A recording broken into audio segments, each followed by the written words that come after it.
அவர்கள் எதிர்க்கட்சியாக இருக்கும் பொழுது 5000 ரூபாய் தருவேன்னு சொன்னவங்க கடந்த 4 வருடம் எதையும் தராமல் இப்ப 3000 ரூபாய் தருவேன்னு சொல்றது ஏமாற்று வேலை.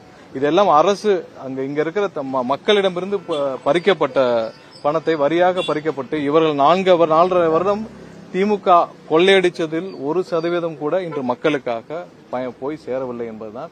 4.5 வருஷமாக இவர்கள் அனைத்து துறைகளிலும், சென்னையில பாத்தீங்கன்னா மாநகராட்சி, மதுரை மாநகராட்சியில ஒரு மேயர் மட்டும் 300 கோடி ஊழல். இந்த மாதிரி நீங்க இவர்கள் கொள்ளையடித்த பணத்திலிருந்து 1% கூட மக்களுக்காக போய் சேரவில்லை. கடைசியாக இந்த மாதிரியான பொங்கல் தொகுப்பு, இந்த மாதிரி கண் துடைப்புகள் 5000 ரூபாய் இவர்கள் எதிர்க்கட்சியா இருக்கப்போ தரேன்னு சொன்னாங்க.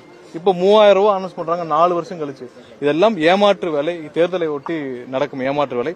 இது மக்களுக்கும் நல்லா புரியும். இந்த மக்கள் எல்லாம் பாத்துட்டு தான் இருக்காங்க. இவர்கள் 4.5 வருஷம் எல்லாம் ஓசின்னு சொல்லி என்னென்ன பண்ணாங்க எல்லாத்தையும் மக்கள் பாத்துட்டு தான் இருக்காங்க.